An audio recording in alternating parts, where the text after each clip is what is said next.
Assalamualaikum warahmatullahi wabarakatuh. Sampurasun kasadayana.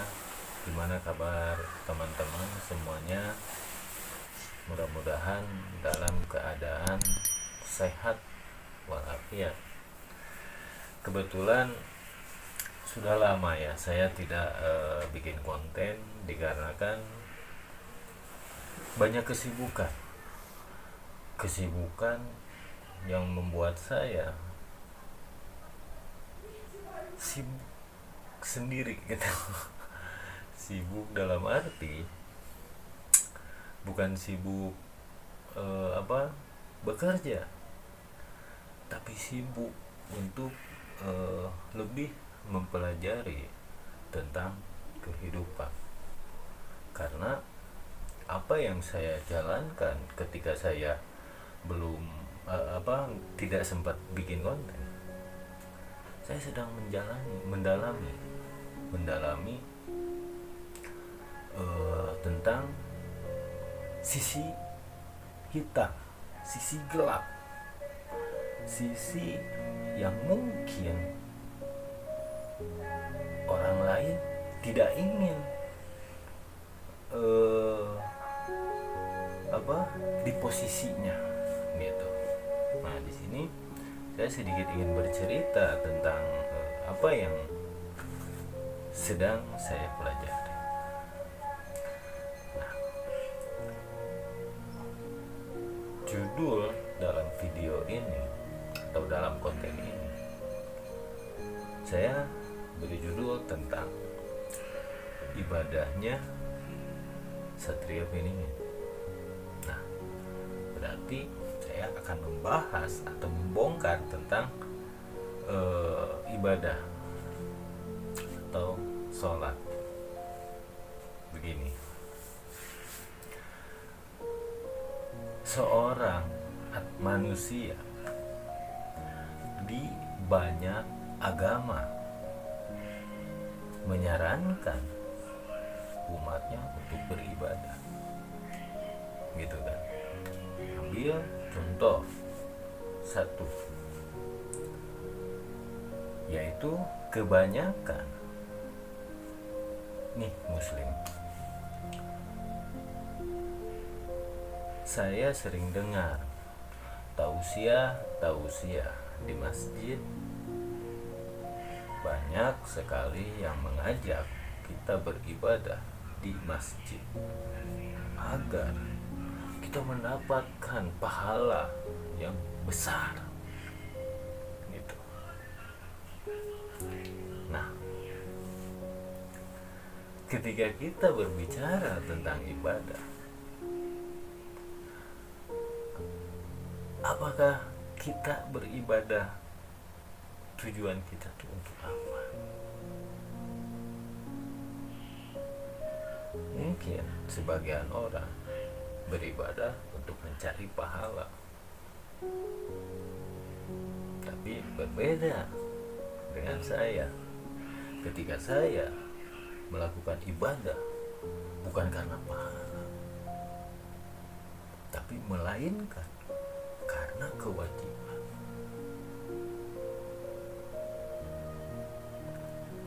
Bukankah umat muslim diwajibkan sholat 5 waktu, gitu kan?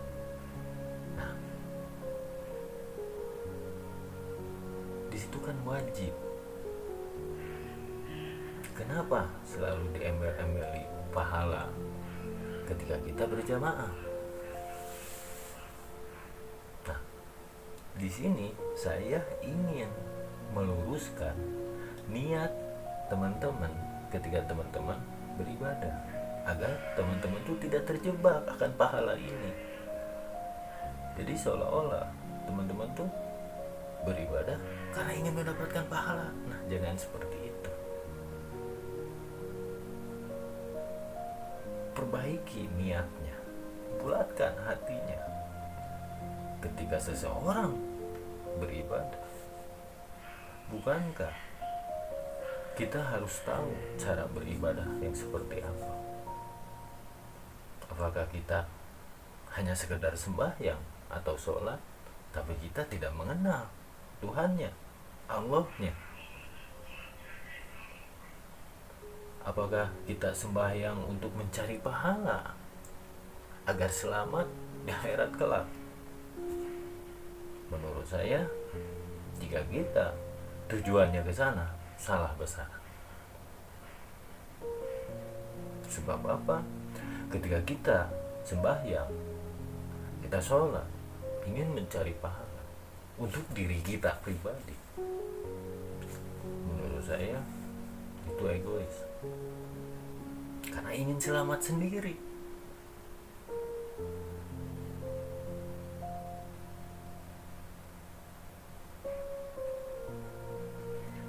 Sholat itu adalah ibadah.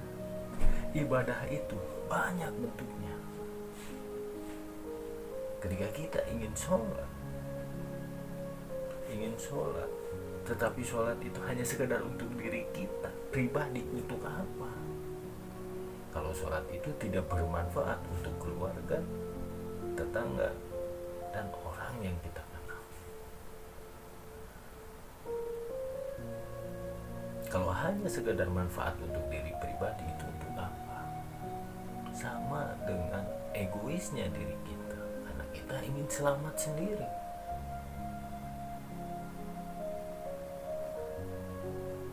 Gambaran sholat yang diinginkan Allah Subhanahu wa Ta'ala, yaitu bersama.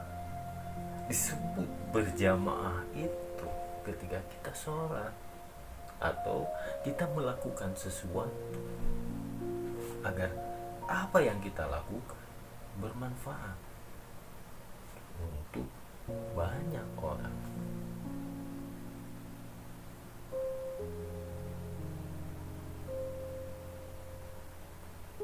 Itu sholat.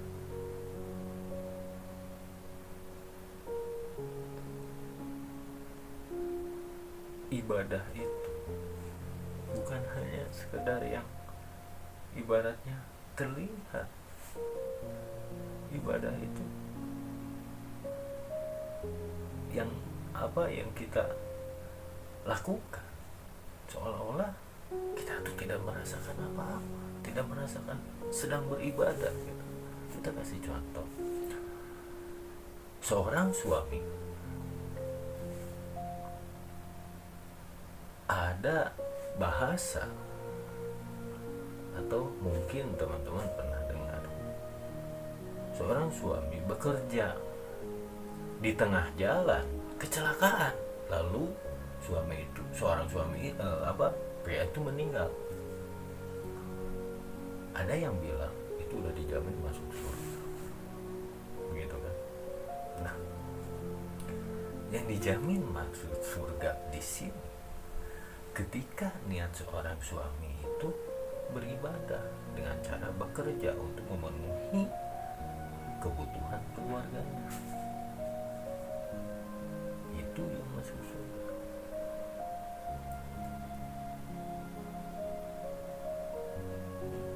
Ibadah itu juga termasuk sholat.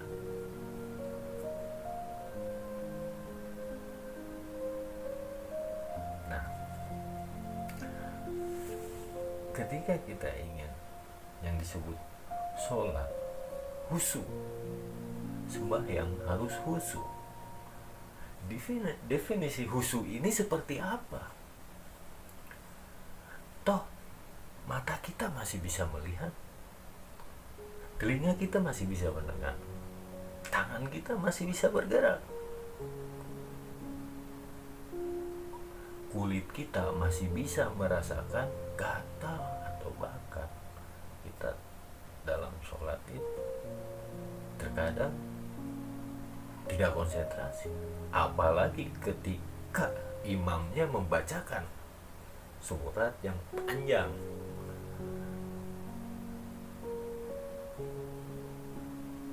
Gimana cara kita bisa khusyuk dalam sembahyang?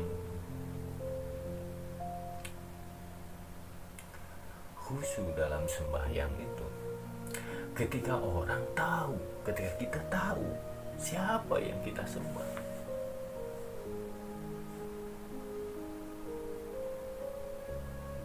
kita mengetahui siapa yang kita sembah, itulah kehusuan. Karena sudah tidak melihat, sudah tidak bisa merasakan, sudah tidak bisa mendengar, sudah tidak bisa ibaratnya rasa lah, gatal, pegal atau gimana, udah mati rasa karena udah tahu dalam arti kita sembahyang ini, sembahyang kita itu penuh karena kita diwajibkan menyembah kepada yang Maha Kuasa, Allah Subhanahu wa Ta'ala.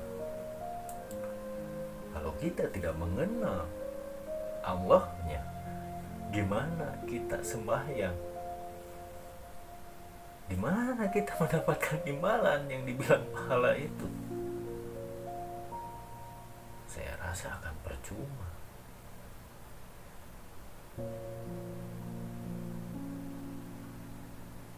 Kita sembahyang rajin di masjid, tapi kita diam saja ketika mendengar saudara, teman, sahabat atau tetangga kesusahan.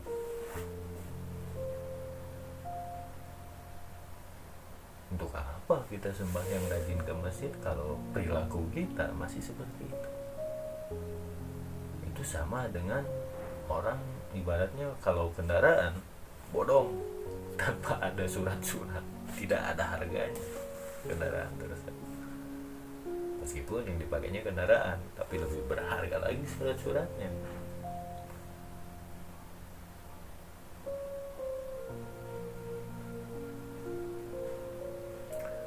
Dalami lagi tentang ibadah ini. Jangan sampai kita tuh stop dalam pemikiran hanya sekedar syariat yang pernah saya bilang tersurat dan tersirat. Ketika kita belajar tersurat, kita harus bisa mencari yang tersirat. Contoh, Bismillahirrohmanirrohim tersurat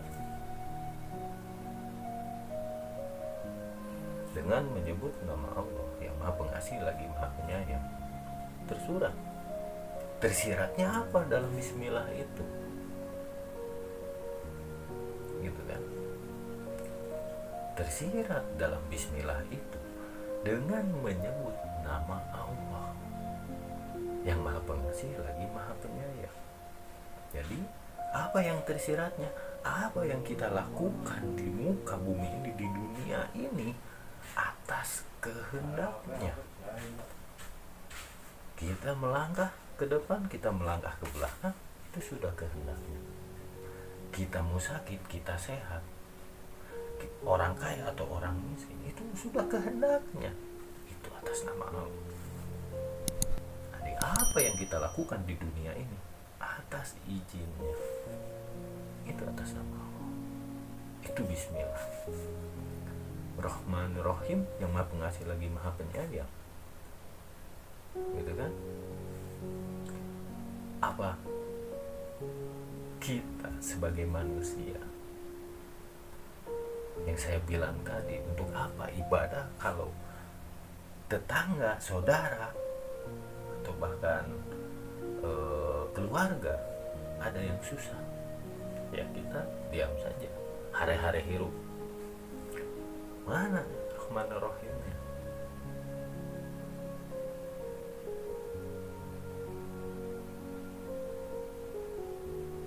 Nah itu yang tersurat. Arti yang tersirat yang saya jelaskan seperti tadi. Jadi ketika kita belajar tentang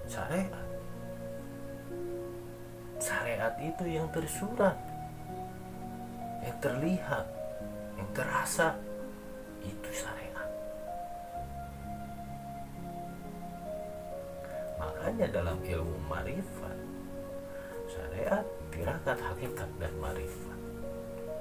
Syariat ini yang tersurat, gitu kan? Terus dihakikatkan, apa nih yang tersiratnya? Kita jalankan melalui tirakat.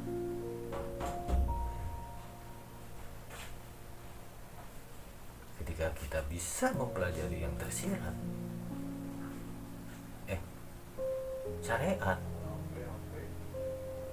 kemudian dicari yang tersiratnya melalui hakikat, dijalankan melalui tirakat,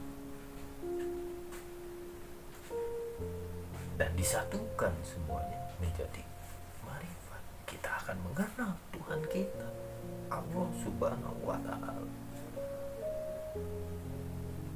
Barulah kita tahu ketika kita sholat siapa yang kita sembah.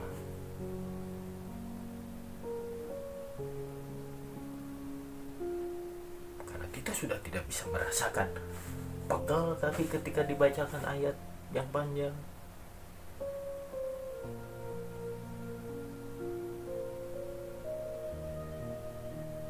Kebanyakan orang dalam syariat saja sudah banyak ribut, banyak yang ribut tentang syariat, karena pemikiran orang-orang sebagian kalau sudah A ya harus A, tidak bisa jadi B. Padahal kalau kita hakikatkan, yang A itu bisa jadi B, bahkan jadi Z.